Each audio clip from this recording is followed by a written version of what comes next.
বিসমিল্লাহির রহমানির রহিম। শুয়ে শুয়ে ইউটিউবের সংবাদ দেখি আর আপনাদের সাথে বিষয়গুলো শেয়ার করি। একজন পুলিশ অফিসার, ডেলি স্টারের আজকের রিপোর্ট, তার ছেলে 17 বছর বয়স, তাকে গুলি করে ঝাড়ঝা করে ফেলা হয়েছে। তার বাপ বলতেছে, স্যার, একটা মানুষকে মারতে কয়টা গুলি লাগে? তার মানে বলছেন তার ছেলেকে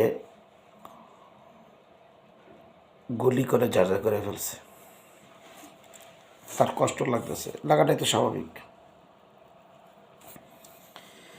তো পুলিশ মহোদয়, আপনার কি কষ্ট ওই সময় লাগে না যখন আরেকজনের ছেলেরে গুলি করেন?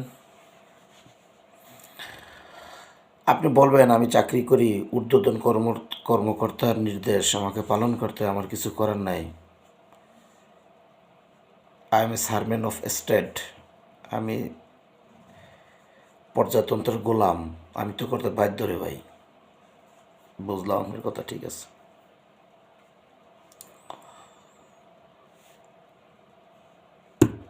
গাদা পানি খায় গোলা করিয়া।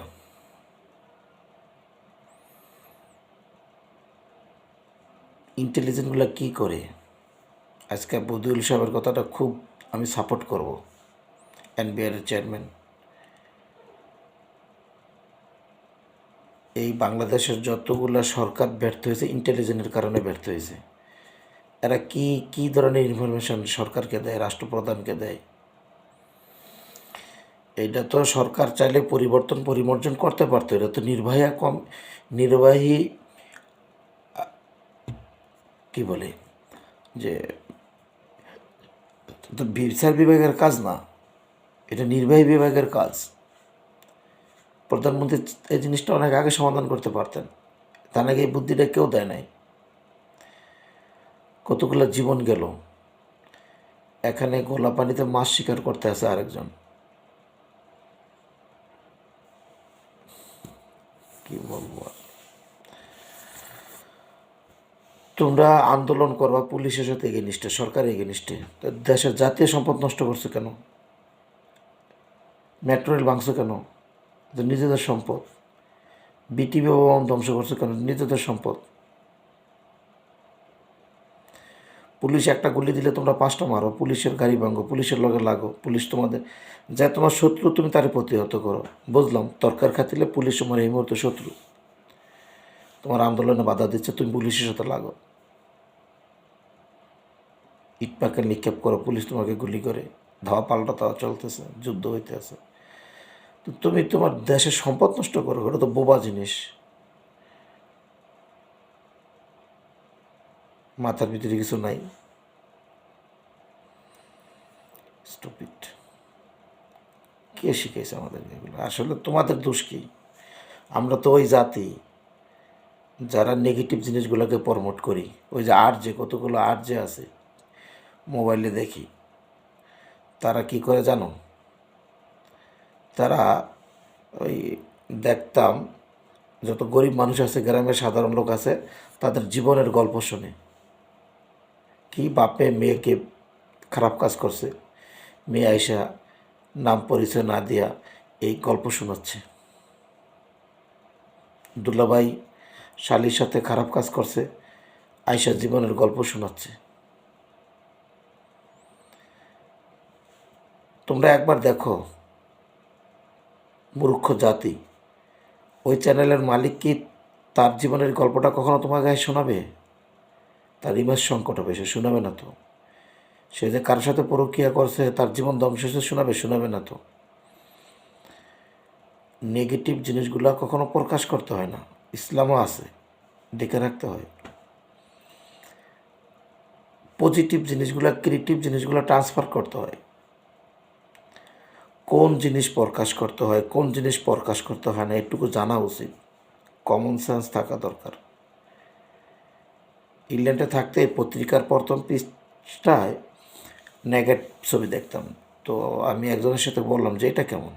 তো বললো, এটা তো ভালো, তোদের মতো হবে নাকি? তোদের পত্রিকার প্রথম পৃষ্ঠায় একটা মানুষ মার্ডার, রক্ত, আত্মহত্যার পিকচার দিয়ে তোমরা পত্রিকা প্রতিদিন পাবলিশ করো। আর ঘুম থেকে উঠেই একটা ভয়ানক মস্তিষ্ক নিয়ে, একটা ভীতি নিয়ে জীবনটা শুরু করো। Bangladesh always develop with negative way, Bangladesh never develop with positive way. সারা পৃথিবীতে জানে বাঙালি জাতি মানে আন্দোলন, হরতাল, সংগ্রাম, মারামারি, কাটাকাটি, বন্যা, দুর্ভোগ। এই যে আমাদের সাথে বাঙালি ছেলেগুলো টয়লেট করতে জানে না, পায়খানা করা, টয়লেট করে পানি দেয় না, সারাদিন কমপ্লেন আসে। পাকিস্তানের একই অবস্থা, এরা এইরকমই অনেকটা। সৌদি আরব গেছে, দুবাই গেছে, কতগুলার যাবজ্জীবন দিছে, কতগুলার 10 বছর জেল দিছে। একটা দেশে কানুন জানতে হয়। তুমি বিদেশে বাড়িতে গেছো, এটা কি তোমার দেশ? ওখানে গিয়ে তুমি মিছিল করতে আসো, গণতান্ত্রিক অধিকারী তুমি ওখানে কামলা দিতে গেছো। আরবরা খুব স্ট্রিক্টলি রুল করে, এরা বোঝো না, মাথায় কিছু নাই, দিল তো তোমায় বন্ধ করে। কি বলবো, 3 জিনিস করতে হয় না। খারাপ জিনিস কাউকে বলতে হয় না, খারাপ জিনিস কারোর কাছে প্রকাশ করতে হয় না, খারাপ জিনিস দেখতে হয় না। খারাপ জিনিস কাউকে বললে তুমি মনে করো তুমি হালকা হইবা না, বরং তোমার সম্বন্ধে, তোমার জাতির সম্বন্ধে নেগেটিভ একটা ধারণা আসবে।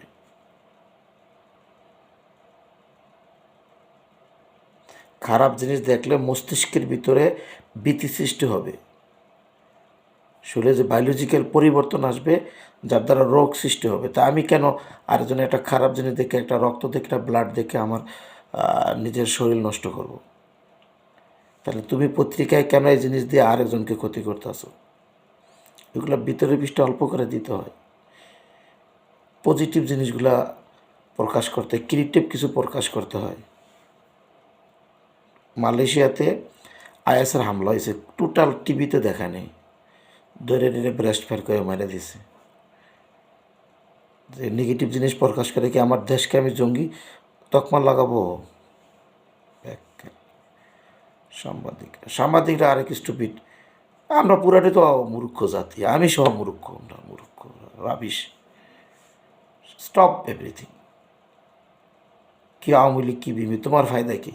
আর তারেক জিয়া, তোমার কি আন্দোলন করার ইস্যু নাই? তোমার মা মৃত্যু সজ্জায় আছে, তোমার মাকে চিকিৎসা করতে শেখ হাসিনা বাইরে দিচ্ছে না, এটা তো অনেক বড় একটা ইস্যু। যে সে এক দেশের প্রধানমন্ত্রী ছিল, বাংলাদেশ গরিব দেশ, তার চিকিৎসার জন্য অন্য দেশে পাঠানো হোক, এটা নিয়ে আন্দোলন করো। কতগুলো তোমাদের ইস্যু আছে। তুমি বাচ্চারা তাদের রিজি রুজির জন্য একটা আন্দোলন করতেছে, ওদের ঘাপটি মেরে এদের নলেজ, এদেরকে ভাইলেট করিয়া তুমি এদের আন্দোলন পিছনে দরজাটা ঢুকতে চাচ্ছ। বেটা বাঙালি জাতীয়। শেখ হাসিনার কান্নাটা আজকে খারাপ লাগছে, এই যে এগুলো তো তোমার দেশের সম্পদ। আন্দোলন করো, ছাত্রলীগের লগে করো, ছাত্রলীগ মারো গা, তোমরা পুলিশের লগে লাগো, পুলিশের গাড়ি ভাঙো, মারধর করো। এত সুন্দর একটা মেট্রো রেল করছে, এটারে ভেঙে ছেড়ে শেষ করছো। একটা গর্ব করার মতো জিনিস করতেছিল, জ্ঞান বুঝ নাই তোমাদের। আসলে কি তোমরা শত্রুর কোন জায়গায় আঘাত করতে এটা না বোঝো না তোমরা? কে সময় শত্রু, এটা তোমার বোঝা লাগবে। শোনো, বিধর্মীরা, বিজাতিরা আমাদের যেই পরিমাণ ক্ষতি করে, সেটা হলো আমাদের একটা সুন্দর ফুল গাছের তারা ফালাইয়া দেয়।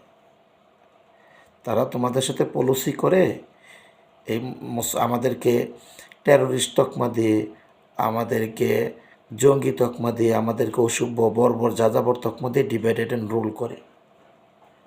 আমরা যত গরিব থাকবো, ফকিনি থাকবো, এদের লাভ আছে, অনেক লাভ। সেটা অর্থনৈতিকভাবে লাভ। গরিব না থাকলে ধনির দাম নেই। তোমরা সারা জীবন থার্ড ওয়াল থাকো। আর তোমরা বুঝ না থাকার কারণে তোমরা কি করতেছো, গাছটাকে, ওই ফুল গাছটাকে উঠে পাখিরে মারতে যাচ্ছ। শেখ হাসিনা গাছের ফুল নষ্ট করছে, আর তোমরা পুরো গাছটা উঠে ফেলাইছো। গাছ উঠে এখন এই শেখ হাসিনারে মারতে যাচ্ছ। দেশের সবচেয়ে বেশি ক্ষতি তো তোমরা করলা। উনি ফুল উঠাইছে, তোমাদের যুক্তিতে গেলাম, কতগুলো ছেলের জীবন নষ্ট করছে, আর তোমরা আর প্রতিবাদ করতে গিয়ে পুরো গাছটা উঠাইয়া প্রতিবাদ করতে আসো ধ্বংসলীলা করে। যে ছেলেগুলো মারা গেছে অবশ্যই তাদের জন্য মর্মাহত, সৌঘাত এবং নিন্দনীয় ঘটনা ঘটাইছে। রাবিশ ওবায়দুল কাদের ছাত্রলীগদের হ্যাডাম দেখাইছে। স্টপ ইট, মোকাবেলা করো। বেটা এত জ্ঞানী, ঢাকা ভার্সিটি পড়াশোনা করছো, প্রজ্ঞা নাই মাথায়, কোথায় কোন কথা বলতে হয়। পলাহান্ডিরে খাপাইছ। আর তোমাদের তো কে বলো, তোমরা ছোট মানুষ। কতটুকু অর্থনৈতিক ক্ষতি হয়েছে বোঝো, কত মানুষ না খেয়ে থাকবে। দেশ কমপক্ষে 10 বছরের জন্য পিছনে পড়ছে। আগামী 2 মাস পরে টের পাবা। রিজার্ভের অবস্থা কি আর টের পাবা না? চৌত্র দুর্ভিক্ষ তোমাদের আসতে আছে, ওয়েট করো। কিছু পোলানিতে এই দেশে আসছে, কাজকামের সমস্যা, দেশে চলে যাবে। কয় বুঝাই যে থাকো, একটা ব্যবস্থা হবে। কথা শোনো, যা যা, কে কত বুঝান যায়? মানে ওরা কিছু লোক, মানে এরা ধ্বংস হওয়ার জন্য তৈরি হয়েছে, বুঝেই তো না কিছু। 20 বিলিয়ন দেখছিলাম রিজার্ভ, 2 মাসের নাই টাকা। এটি কভার দেবে কীভাবে, আমার যা মাথায় ধরে না। ওই আজকে সিদ্দিক সাহেব বলতে আছে যে আমরা বার বলছিলাম যে ডলারের রেট একটু বাড়ান বাড়ান, বাড়ায় নাই। মানে 1 লাফে 120 টাকা হয়েছে, তার তো লাভ হয়েছে, সে চালাক মানুষ, সে তো বেতন দেয় ডলারে। এই আগে দিত $100, $150 বেতন, এখন $150 বেতন দেয়। যখন ওয়ার্কাররা বেতন বাড়াইতে চাইছে, সে গিয়ে কী বলছে যে স্যার আপনি ডলারের টাকার অপমূল্যায়ন করেন। অর্থাৎ $100 আগে হয়েছে 8,000 টাকা, এখন $100 15,000 টাকা। তো বাঙালির তো বেতন দেয় টাকায়, 15,000 টাকা বেতন পেয়ে খুশি। আগে 8,000 টাকা বেতনে সে খুশি ছিল না, আন্দোলন করছে, ব্রেন খাটায়া বাস $100, সে বেতন কিন্তু $100 দিতে আছে, টাকা দিছে 15,000। আর আপনি 8,000 টাকা যা কিনতেন, এখন 1,000 টাকা, 15,000 টাকা তাই কিনবেন। দেমাক, বুঝবেন না? ব্যবসায়ী বহুত বড় চালাক মানুষ ব্যবসায়ীরা। গভর্নমেন্টের বসলে বসলে টাকারে ডিবিলু কইরা কয় দিয়ে বিচ্ছিন্ন কথা। কি বলবো আপনাদেরকে, কি বোঝাবো? পড়াশোনা করেন, বুঝেন, পৃথিবীটা জানেন। অবশ্যই আপনার অধিকার আপনি আদায় করবেন। আদায় করার তো একটা নিয়ম আছে। এখন কি বর্বরের মতো সে মধ্যযুগে বর্বর কায়দায় সব কিছু করবেন? সভ্য হবেন না, ভদ্র হবেন না, হবেন না। আল্লাহ